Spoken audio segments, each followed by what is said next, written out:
But these kiddos, sometimes when they see me, they're like, she's the writing teacher. They may not remember my name, but they know what my role is to try and make writing easier and fun for the kids.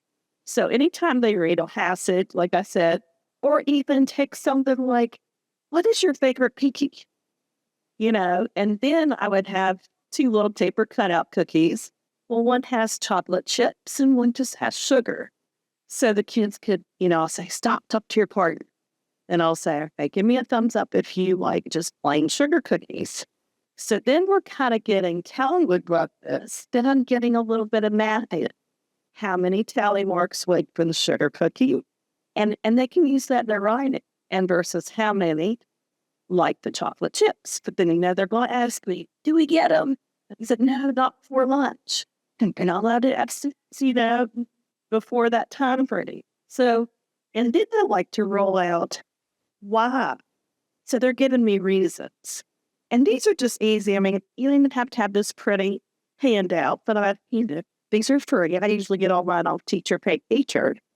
But it's neat how you can say, what reason? I like sugar cookies because there's, and then if it was the chocolate chips, then they might say the reason is for all the chocolate chips in them. But then they might even say the reason is milk chocolate chips. And that's who we could talk about something just in your house. But then the kids I like drawing still on the K1-2 time because I'm going to draw the cookie. Because they're remembering how they want to tell a story. And then they might even put an egg. They might even put a stick of butter. So they can put all the drawing pieces. And then we have that vocabulary. Even though it's picture vocabulary, then what I do, I write words up on the board as they'll all come and say, how do you spell this? So then we have a little bit with chips, so beach. So then they have to tell me that's a CH component, then it'd be it. And then I get to and I said, well, you just want one chip? And they went, oh, no, we want more than one chip. I said, then what comes at the end? So then they tell me it's for S. So I make sure that I have the vocabulary piece embedded in writing. So that's where I get the biggest transfer for the kids because they want to talk. They said, oh, don't tell me, put it in your picture. And then on the back, you see I've got extra lines. Some of those kids want to tell you more, like there's a special bowl that we use at that time. They might want to say it's a special rolling pin. They say, oh, we like it on our aprons. So anything that they can share with me, so they're storytelling. So I let them storytell with me verbally. Then we put it to picture, and then we can write about it. So I've done lots of lessons for science for the first grade and second grade. So the teachers are letting me in and saying, oh, show me how you did that. I was in Miss Ray's room right across at Buffalo, and the first part was all about sail. So we had artifacts on the table, like their puffballs, pom-poms, and then I put sticks, and then I put pipe flakers. And then I let them guess, thumbs up or thumbs down, was it going to make a sound? And then we got into bigger vocabulary, what kind of sound is it going to make? So we put a big thud sound in, so they had to give me some of those different words, that go, because they have that vocabulary already. Don't you love listening to little kids talk? And that's what we originally sent these family guidance pieces out. Hey, what can I do with my kids at this time? So if you want any more of these copies, but this is what we did in kindergarten, what can you do? Help any, that's with her, but then I get the word. So even though you're going 1, 2, 3, I'm getting to say, because sometimes they'll say free. Okay. So that's where I can just say, oh, what did you say? So then it's all that talk time, and that's that phonological awareness that your teachers are working with. So then they're going to be better spellers if they don't say freak instead of 1, 2, 3. So it's neat. Your kiddos can feel already, but now we want to get the right sound. So anytime you want to sing songs with them, that is great to do with them. This is another website. This is from our reading book. Look what they did. They put a picture box up and then they put the lines. So it's going to be the same as you look around. So don't say to get it from this certain website. But as long as our kiddos can draw, I like me. And they watch me draw sometimes on there. They said, "What is that?" And I said, no, it was a pig. Because we were doing the 3 little pigs, so I could get that 1, 2, 3 out. And my pig did not look like a pig. So they're fun so that we can talk about it. And then that's why those read alouds are awesome. Even when you guys read to them at night, that's what they want to hear. But it could be a drawing journal. These have lines, and sometimes they'll have the wide. So you can always stay with the wide. Perfect right there. But just any little jerk, they can hit whatever. As you're drawing, you can even cut from the newspaper.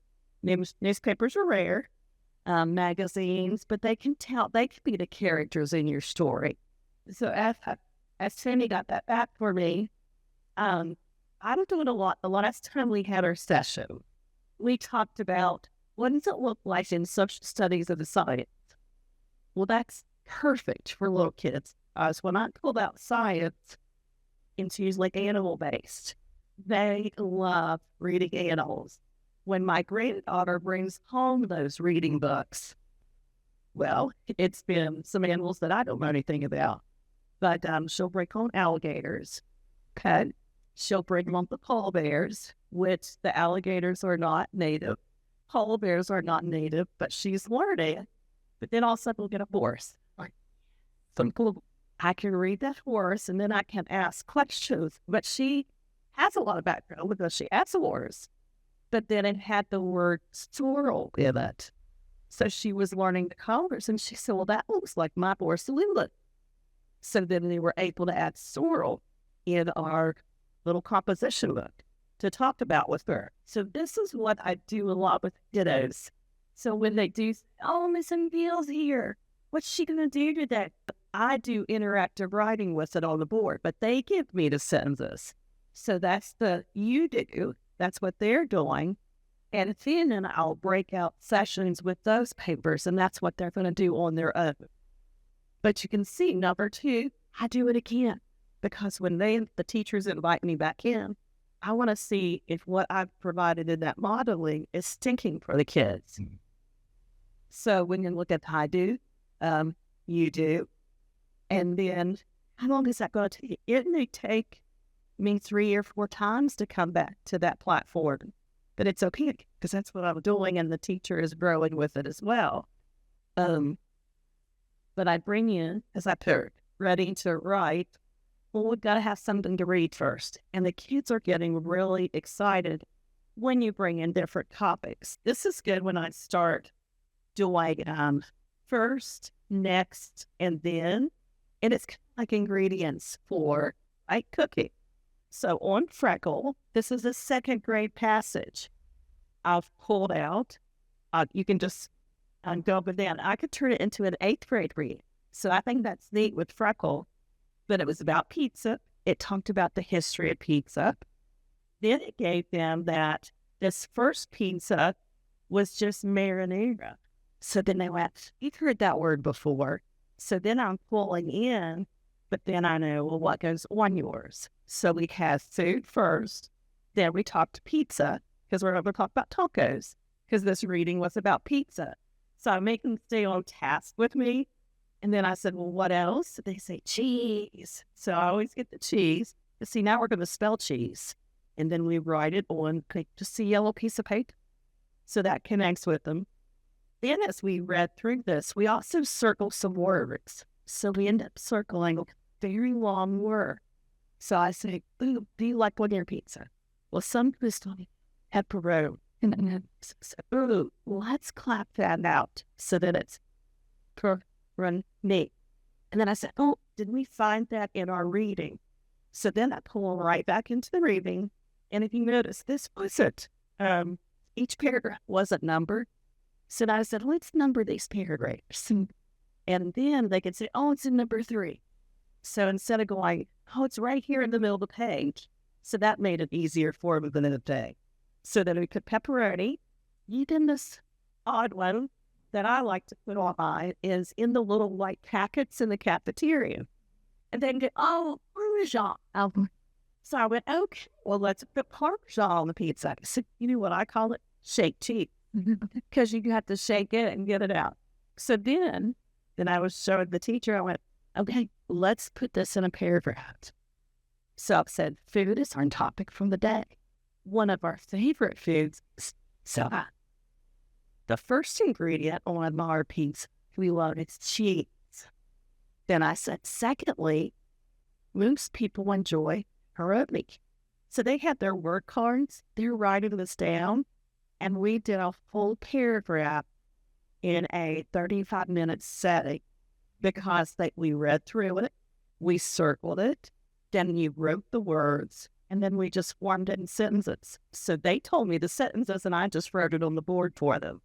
And that's what you're seeing. They're saying discussion points. It's the vocabulary. I do real-life connections because they already know about pizza for me. And then locating the evidence, I'll say, what paragraph was it in? So then they liked it once I said, let's number the paragraphs. And they elaborate because they wanted to tell me what other thing they would like to put on it. Well, in that article, that the country of Spain likes to put tuna on theirs. So we all decided as a class that we did not like that topic. So that's what we picked. We said, for example, you might like tuna, like the people from Spain. And so that was our question. We've had all those ones that had periods, but for that final one, we wanted to change up. Or we'd say, what is your favorite pizza? So the kids really liked that I followed the same pattern that I did last time. So they knew we were going to read something, talk about it, find some key words out of our reading, and then write about it. So that's what you'll see with that. And I just keep those plans going the same because I don't want to mix it up. So the kids have that success of getting that scaffolding. And they say, this is on a teacher thing up here, this little, it's like the half of a graph, but it says, because I'm scaffolding my activities, I'm providing that same pattern. That's the most effective. So if I'm just not doing any of those on the left-hand side, it's just because I like to do them, it's not going to get what the kids need. This one is a 5th grade piece. And this is the rubric from our State Department. This is what 4s would look like. So I try to, pick someone's writing that may be getting there, but how could we help? So I use the rubric that way so I can see how they help. So I'll show them the rubric, but this was the point. I wanted to show you. This is 5th grade. Now, for years, our students were doing a lot of informative writing. They would read information and tell. Then they had opinions. They would have to say, should we have homework at night? And they would have to cite evidence. This is our narrative prompt in 5th grade. But this one kind of worked well with. It said, Mr. Reed's 5th grade class took a trip to the zoo. One of the first stops they made was to the llama exhibit. One of the llamas filmed all of the llamas they saw, but most of the students liked Larry the llama the best. He was a beautiful dark brown color, and he came close to the fence to see the students. He made funny faces and kept sticking out his tongue at them. Later in the day, the students were headed to the bus to return to school. They saw Louie the llama running down the path toward the parking lot. Several zoo workers were chasing him and calling his name. They could not get him to stop. So then the students get to use your imagination to write a news story about Larry the llama, including how he escapes and how the zookeepers capture.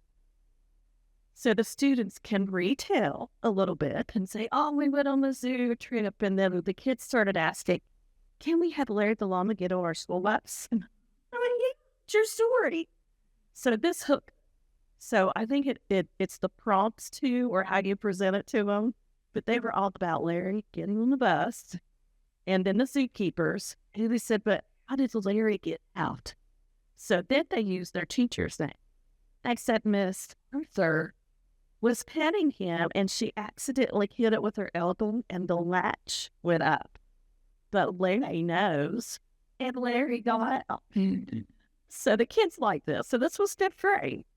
So they had to retell, like the introduction. Then they had 3 body paragraphs to do, and then they finally wrapped it up. So this was a 5-paragraph essay.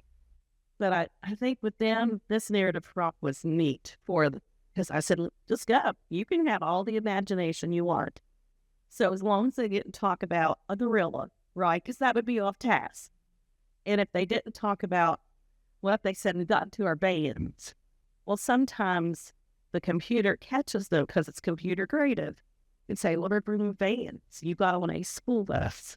So as long as they attend to the prompt and keep it organized, I think this one they liked a lot. So that's where it went from, pizza was cool. Then they went to Larry the llama. But then I had to stretch it just a little bit more. And this was something that is read for, I can have it in 6th grade. So when you look at this, most of us, when we were little, got to go. I know I already did in elementary land to where? Pilgrim, there we go, or Blinko, right? So we never got. So we used to have 500 glassmakers in our state of West Virginia. Isn't that crazy to think? So in this one, I printed it out, so it gives them a little history. And this is where I can bring in some artifacts. Because since I have been there, and, we've got a Blinko picture that I got to blow at that time. So I have that. So I would bring that in, and then they would read about it. And then finally on the back, it's just, tell me some things that you have of interest. I want them to be able to retell, because they do put ABC questions with this. But I don't want the ABC questions. I want them to talk with me, and then I want to hear, what did they find interesting with this last one week? And then I would switch it, and then I might have some marbles. Some of them have never played marbles. I like watching Barn Builders. I don't know if you've seen it, but they're always, found a marble. So I love when Johnny did. He finds a marble in there. So I try to pick things when I get to go in, even though the 6th grade has prompts too. Sometimes they got to read. In 8th grade, they had to read 5 different papers. But they always say, I want a 6th grade article about the setting. And I could wipe that out up there, because that's what we talk about. Sometimes kids have a different reading one, but if I can still teach Alcatraz, and they'll never know. Okay, so that I'm still getting their vocabulary mixed in, and I'm getting that writing practice. So I like these articles because, and you say, oh yeah, it's TV. So now I've got that history connection that goes right with these readings. But this was 8th grade. You notice I didn't do the multiple choice questions again, because I want them to write with me. And so the last time I was in middle school, we did an article, and it was a jail thing, So this reminded me of that. But these kids were on it. And it was something that had rats in it too. And I can't think of what that. It was a prison-based scene, and they had lots of rats in the story. So I know they would connect with Alcatraz, and that's where I put the social studies component in there. So they would like that. So anytime I can put the kids on science or social, that's easy. And then when they start writing with me, they will put their pencils down. And the first comments were, we're going to write today. But it doesn't matter, because once you get them, then they start sharing. I said, well, I can't just have you talk to me all day. Now this one is different for us, but this is 11th grade. And this is about careers. So anytime I want to pull a different career, I know they like certain things. Like I could pull up mechanical. I could pick up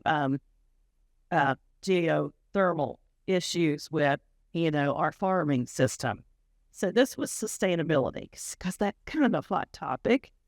And that way, when I broaden, it even broadens my horizon on too much. How would I get involved locally with sustainability? But I wanted to show you how this bumps up versus the 8th grade one I just shared with you. Because when you look, if you just glance at this reading, what it does in the 11th grade level, you can see all the words are mostly multi-syllables, right? You can go down through here. You have sustainability, environmental, scientists. You have sustainability again, professionals, engineering, technology, education. So see how that so that's why I have those kids that better vocabulary. As we have our career shows, we want them to be, what else can we give them? So this gives them a little bit of different, way into the industry. And once again, I don't have to print those multiple choice. So they know when I'm in the house, we're gonna read a little and then we're gonna write a little. But at least, getting them how do you skim and skate? Because some professors or at your trade school, they want you to read this and then get ready to practice it. Yeah. Especially with electrical, those manuals are deep. So they do have to write reports. Because my son, he didn't think he would still be writing, but in engineering, he has to tell them how much concrete was delivered, what was it set, So he goes, I still have to write reports about all my projects. And I went, well, I guess I knew a little bit of that, didn't I? So, but that's what I wanted to share with you. These were like opinions, that one was. And then I took them to narrative, and then I take it to informative. So I'm going after him and said, what are we writing about today? So that's neat that they want to ask. So they're going to get used to me in coming in to do multiple ones. I mean, like my friend, she loved fiction writing. She even wrote a couple children's books. But I said, what about nonfiction? Anything they want to read, it doesn't matter. Just have them jot a note about it. Even if it's a recipe. What if they're copying an old family recipe? Because they'll come upon words like maybe a whisk. Maybe they haven't seen a whisk. Maybe they didn't know how to separate the eggs. I know the culinary teacher at Spring Valley, he was saying that they didn't know what the whisk was. And sometimes we don't use those things. So just anytime we can help our kids to vocabulary and talk time. I love talk time with the kids because they're like, some of them are taking some sports medicine lessons and they'll go, well, my quad needs stretch. And I said, oh, haven't you had anatomy? I said, this is the quad. This is the hamstring. So for now, one time we did run out in the field, Miss Arthur, we ran out there to our student and he goes, well, I think I've strained my blah, blah, blah. And I'm thinking, well, this is kind of cool because we've never ran out on the field and the athletes already tell us what's wrong with him because he was taking a sports medicine class. So at least he had them, except one time he was talking about his little wrist and he said, I think I've done my ulnar nerve. And I said, well, remember, anatomically on a map, your hands are up and he got me. I don't know. So, but it's just cool to talk to these kids, have these kids read, and then transfer it into writing. So anytime you guys could do that, I think it'll be fun for the kids as well. Well, thank you for letting me share my ways of ready to write. Oh, hello. My name is Kelly Archstern, and I'm a early school math curriculum specialist. We're going to take a look at how our kids learn math. Why are we learning it this way? And we're going to take a look at what's available for parents as far as getting to go in with their testing and at the State Department level with the West Virginia General Summit of Assessment. So what I'm going to share, you guys can share with their parents. It's something really good tool, okay? It's really, I love it because this portal we have now for families, this is probably what parents are, facing nightly. It's math is math. Why are we learning this way? And why is that? I mean, why has math changed or has it changed? I think it's easier for different ones too to learn differently. Sometimes it's easier if you have to write it down, or it might be easier if you have just a quick answer for something. So if you look at it, figure it out all the way, and some have to honestly figure it. I think it's good too to encourage students that there are multiple ways of solving the same day. Yes, I love that. Multiple representations. We'll talk about that. Who can remember their days at math? I remember my third grade year, and that was a long time ago because I'm 55. You had to stand up beside our little desk and recite. I can remember being so nervous, but, it was we didn't know anything about anxiety or math and anything like that. It was just you better know and, drill and kill, and that's how it was. But the reason math has changed, or the reason why we teach it different, reason why we're testing it different, is because the world is different. And we have come a long way in learning how the brain learns math. We've come a long way in technology. We've come a long way in learning about how to teach our students better. And we have different students today, right? So I was in the classroom 30 years, and I can really tell in the last 4 or 5 years that I was in the classroom that things were changing at home. You'll see this. This is why you're in your roles to help support family. And then kids come to us with all kinds of different life experiences. And if those experiences sometimes cause trauma, and we're experiencing trauma, whether you're an adult or whether you're a young person or a child, it will impede the cognitive process, right? We don't start teaching them math, right? We want them to have every opportunity so that they may be able to leave their situation one day and do better. So anyway, we have researched enough now to know that there are lots of ways to learn math. So students use different tools to manipulate, to express their ideas and show what they're thinking. Where before it was like, this is how you add and subtract. You're going to borrow and bring over the stick. Oh, that makes sense. What do you mean? That's the... And, I just talked to a teacher yesterday, one of our fourth grade teachers at Buffalo. She said, I had the worst time in division. I never understood it. What does that mean, borrow? What does that mean to quotient? I don't know what that means. Just do it. And if you couldn't do those steps, then you were lost, and then you started to assume and accept the idea that maybe you're not a math person. Well, we learned that there's no such thing as a math genie, right? I think genetically we may, receive some, genes that make us really good at engineering or math or breaking things down, but everybody can math, okay? All right, so, this is what our classrooms look like, right? This is how I learn. Maybe not like the woman in the 19, 18-year-olds. They don't talk about that at all, but sitting in rows, sitting in desks, being quiet, being compliant, listening to the teacher, not expressing an idea, not having a creative thought, not being allowed to express that idea.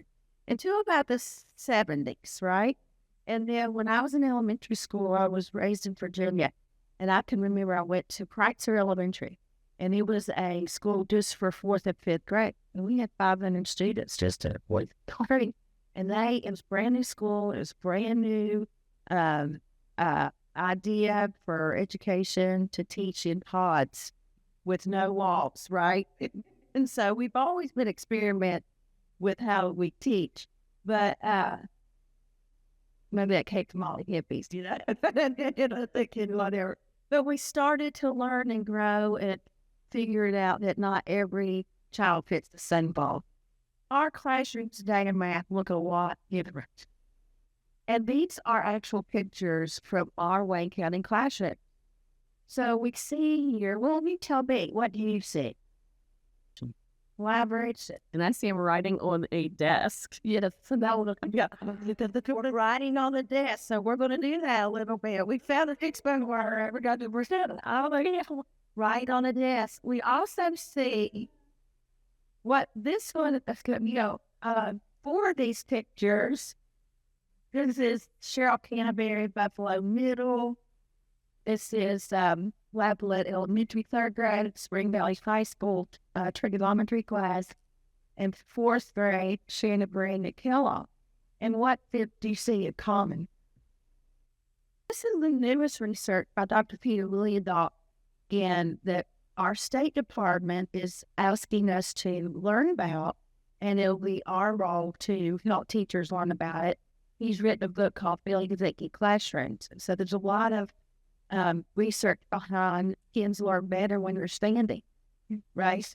When they're sitting, they start to be like, come in the room, put their stuff down, they sit down, and they start becoming anonymous, right? If they're in high school, they want to be anonymous, but, the book is really interesting. So you can see in our classrooms, we're starting to implement these, seeing great success, not only in math, but also in other content areas as well. So we're moving forward in Wayne County, and we're really excited about it, get results.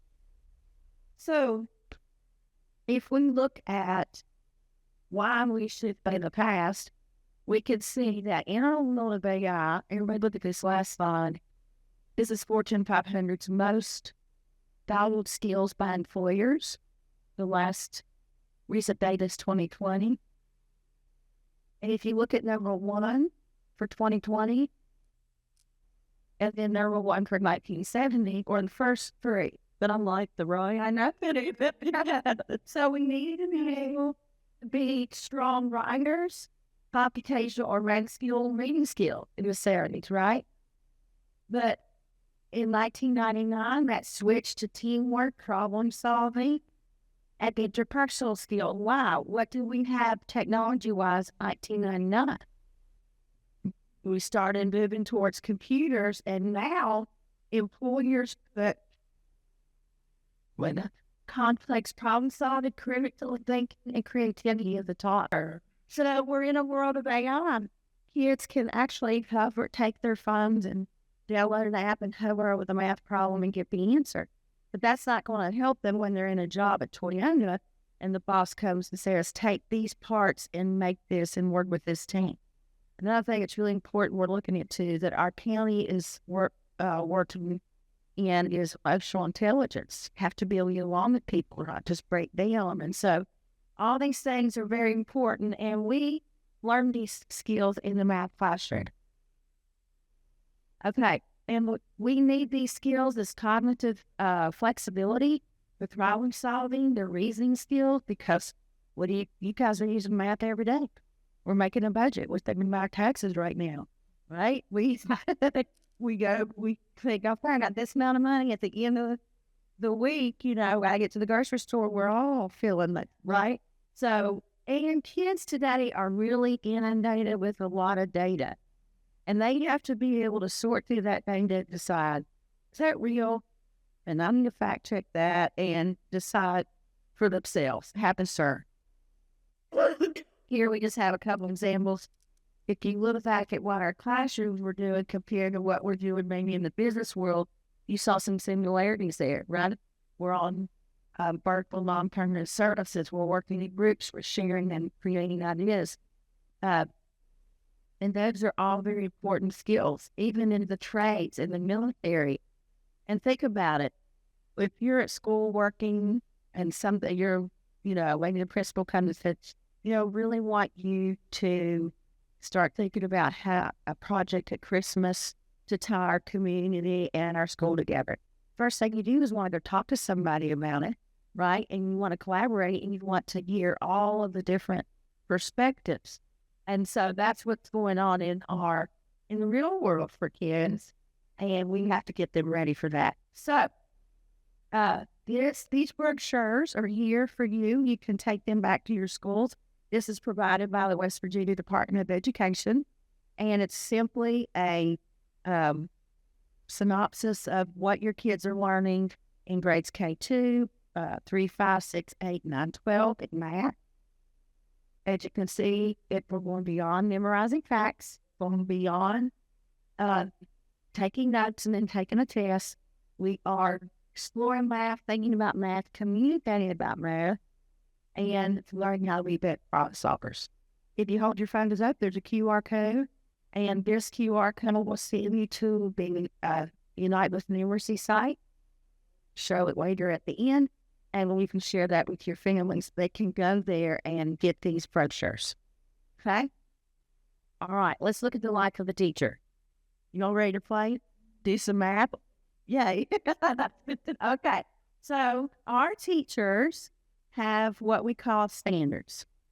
And the standards are given to us by the West Virginia Department of Education, and we have them for every content area we teach. So this is an example of third grade math. We have 26 math standards to cover in a year, and this is standard 3 that we're going to play with today. Okay?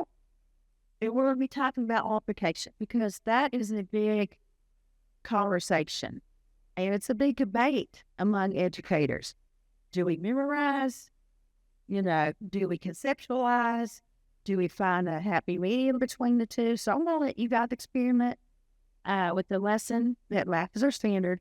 And often I'm excited to hear what you have to say about it, okay? So this is the standard that the teacher has to teach. Who wants to read this for me? Use multiplication and division within 100 to solve word problems and situations involving equal groups, arrays, and measurement quantities. Example, by using drawings and equations with a symbol for the unknown number to represent the problem.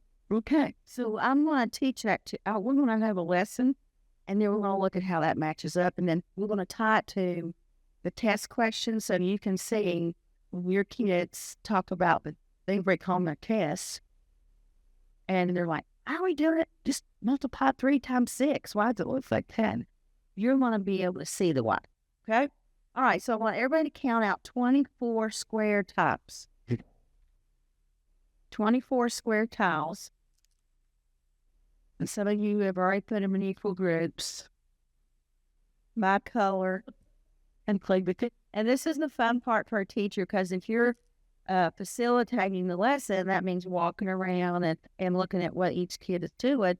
You see all these different styles and ways. But if you're sitting there in a row, being compliant, listening, taking the notes, does that teacher give the opportunity to see how each kid acts to the math, interacts with the math, and thinks about the math? So I'm really excited that we're moving to this way too. Okay, is everybody at 24? All right.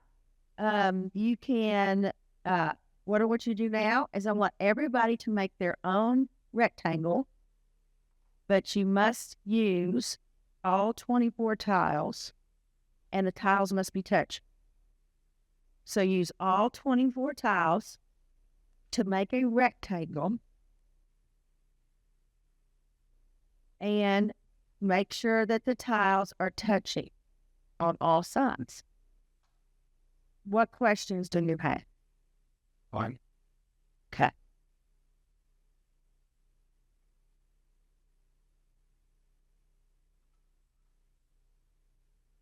I love the way some you guys are thinking 3-dimensional and 2-dimensional. So now I'm going to add one more direction. We want to build a 2-dimensional rectangle. In other words, don't have them stacked up. Just make them all be flat. Like you guys are doing. That special group over there. Yeah. Okay, great job. Now, boys, girls, what you've made is called an array. Can everyone say array? Array. Array. And an array can be seen at even at home. Think about your egg carton in your refrigerator. How is that an array, and how is it like the rectangle that you made? An egg carton is made of rows and columns. Is your array made of rows and columns? Very good. With your finger, can you show me the direction that the row is going?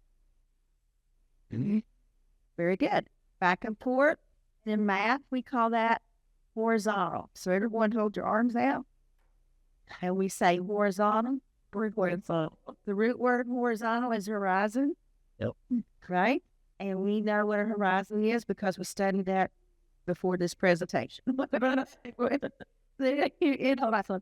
So now take your finger and show me the column. Very good. Does anyone know the math word that would represent column? If this is horizontal, Vertical. vertical. Good job, Tony. Do you know? So we have horizontal or rows, and we have vertical columns, right?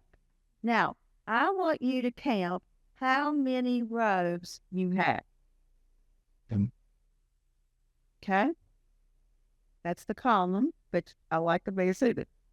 Remember, the rows are horizontal. And hold your fingers up in the air. How many you have?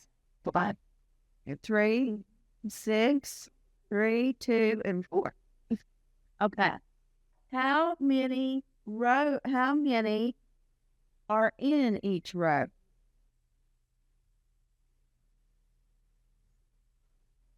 8. Okay.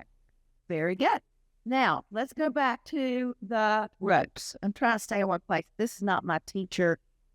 This is like innately, I want to be walking around with toys spilled. All right. Anyway, so now let's take, you have an expo worker. So this is something teachers do. They have the kids write the multiplication fact from the rows and columns that they see in the array. And they'll write it on their desk. Okay? So we're going to write a multiplication sentence that represents, everybody say represents the array. The array. Now, you could tell me what represent means by the way I used it for sentence. Let me say it again. We're going to write a number sentence that represents our rectangle. But the rows comes the column. So represent means to show, right? So we're going to write a number sentence, a math sentence. Here we go. Everybody else, take your pen. And I want you to write down the first number in your equation or number sentence will be the number of rows you have. So you all don't have anything in mind that. None today. That would be the number of rows. Well, remember rows are rows on. Okay. 7 and 8. So we have 6 rows. You have 3 rows. You have 3 rows. Very good. Rhonda has 2. Tony down, you have 4, right? Okay. Now we have 6. I'm going to use, tell me your name, Jade. Jade's example. She has 6 rows. Now count again how many tiles are in each row. Okay. So you have 6 rows of 4. Will you write that down, please? 6 of 4. For 6 rows of 4. You're going to write down 3 rows of 8, 2 rows of 12, and 4 rows of how many? So it's 6. Very good. Now, what is the area of our rectangle? The area of a rectangle. That would be the total. How many tiles did you start with? 24, right? Okay, so the total amount in your array is actually the area. Okay, and everybody had the same area, which is what? 4. Okay, so we are now going to write a multiplication sentence. If I write 3 rows of 8, what am I going to add them or multiply them? I'm going to say we'll write a multiplication sentence, right? I'm going to multiply. So now we're going to write a math equation. Go under your 6 rows of 8 phrase or 3 rows of 8, and now I want you to write a multiplication sentence with the area, total area, as the product or the answer to the multiplication problem. Kids do this really yes. All right. So share with us what you have. 3 times 8 equals 24. And what was your phrase on here? 3 rows of 8. So 3 rows of 8 is 3 times 8 equals 24. Jay, 6 rows of 4 or 6 times 4 equals 24. very good. High five. Next. You got it. Oh, No, you're kept. I was last year. Chrissy. Chrissy. Yeah. Okay, Chrissy. Yeah, it's 3 rows of 8, 3 times 8. All right. So, Chrissy, you and Karen, we're thinking the same there, right? Okay. So we have the same and different. Miss Rhonda. 2 rows of 12 tiles. Always have to have 12. Yeah. 8. So the equation is 2 times 12 equals 24. Awesome. And tell me now. 4 rows of 6 tiles and 4 times 6 equals 20. Very good. Awesome. So now, if I take my paper and I turn it opposite direction, so now you have it going this way, you have it going this way, right? Okay. So I'm going to use Jade's. She had, this is where I have my iPad and you had a document camera and you can see it up before. Did everybody see Jade's right here? She has 1, 2, 3, 4, 5, 6 rows of 4. But if I turn it this way, now what does she have? 1, 2, 3, 4 rows. 4 rows of 6. So will you write the view equation, please, after your first equation for what you see after you share the paper?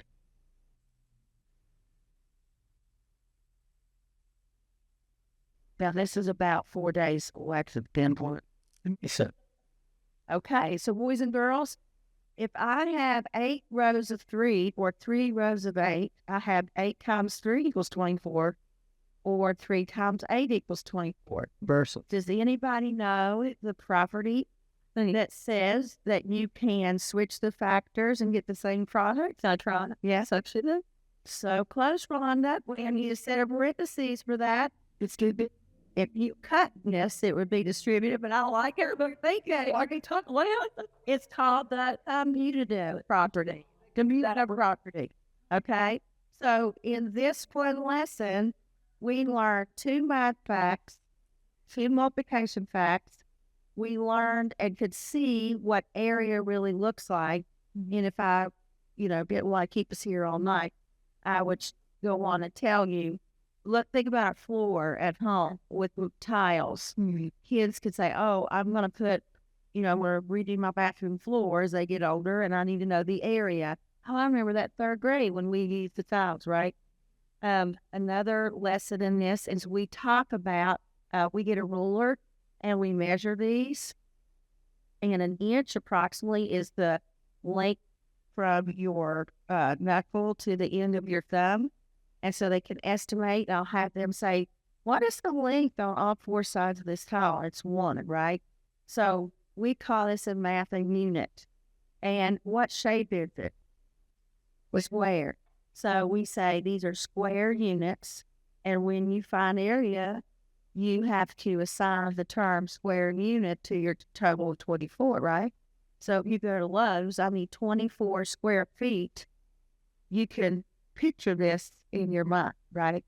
Now, what is the difference between stand up, Jade, and tell me you're 6? All right, stand up and tell me you're 8. So there's a difference. We'll eventually get to automaticity, right? To where they're quick and they, but we don't start with memorize. It's too abstract. We start with a visual. We start with hands-on. We start where they're creating and sharing, and we would probably go around the room and have everybody look at each other's, rectangles, because we have 6 times 4, 8 times 3, 12 times 2, 4 times 6. So we have 3 sets of math facts from 3 different rows on the multiplication chart, right? So that's how we build the idea of multiplication, okay? Now let's say I'm just going to show this fact. Let's say you're in 7th grade and you're learning about positive and negative numbers. We're going to use some counters. And Jay, I'm picking you right now. Okay? You have a handful and I'll have a handful. Okay? And when I say go, I want you to spill them here in the middle of the table. Okay? Yeah. Now, how I learned to add and subtract integers was positive plus positive is positive. Negative plus a negative is a negative. You learn the steps of the rule. Really abstract to the regard. But here's another way we can make it visual. So 1, 2, 3, go. Drop it. Okay. In our pile, we have reds and yellows. Okay. This is going to represent a negative plus a positive, or a negative subtract a negative, however we want it to look here in a minute. But what color do you think that we would assign to negative? Red. Red. What color it would be positive? Yellow. So now is where I would introduce the idea of zero pairs and them canceling each other out. All right. So Jay, we're going to put together as many zero pairs as we can. Okay. So we would just then, take a red and yellow, a red and yellow, a red and yellow. And as we go on, whatever left over would be the answer to the equation.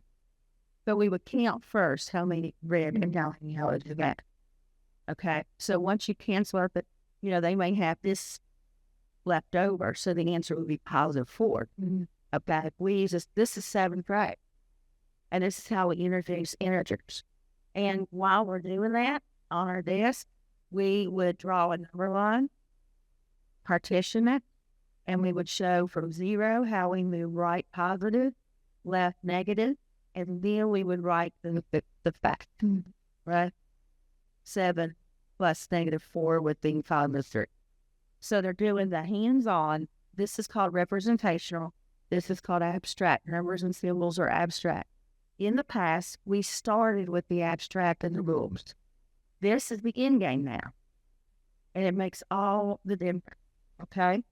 So if that, going back to the teacher cylinder, that the teacher, if I'm an admin and I come in to walk through and see how they did teaching that, did she teach that standard correctly? Yes, because she introduced her students to arrays. They wrote equations with symbols. They used drawing. We talked about it using find the area of your bathroom pipe. So we put it in a real world situation. So yes, this teacher was teaching to the intent of the standard. Now, into my team year and was watching a teacher, and the kids were sitting there doing a worksheet with 40 multiplication facts, and she was timing them. Is that teaching to the intent of the standard? And listen, those things aren't bad at the end game. Once I've done this and I want to start dealing that quickness, those are fun, competitive. I can't do but you don't introduce it that way, right? And so I would have to ask the teacher, hey, did you start with this? Or show me where you started to build the concept. We call that conceptual understanding. Bam. Now, why is this important that she teaches to the Florida standard? This is a test question on the West Virginia General Subject Assessment for 3rd grade for that standard. So, do the kids know the words that they need to know? A rectangle, what did we build with our 24? A rectangular array. Did we talk about arrays? And the expression that models the array are shown. So how many rows do I have? 3. How many are in each row? 4. So I have a factor there, right? They gave me 3 without looking. What's going to be the missing factor or the 4? Did I have to memorize 3 times 4? No, I could look at the model, right? But how could I find out that the answer is 12? Count it. But is it even asking for the answer? So is memorizing all the facts for this test question, for that standard, effective teaching method? No. We're going to have to know what 3 times 4 is. Now, this is 4th grade. So in 3rd grade, we teach multiplication conceptually. We start learning our facts. In 4th grade, we start using an area model. I'm not going to go into all that. This is a 4th grade question for multiplication, right? So they're wanting to know, this is actually 23 times 30 something. We know the areas. So 30 times 20 is 600. 30 times 3 is 90. Something times 20 120, and then we're given 18. Once we add all 4 things together, it gives us the answer to 23 times 30, so, right? The answer to 828 is in part B, you have to add all the stuff.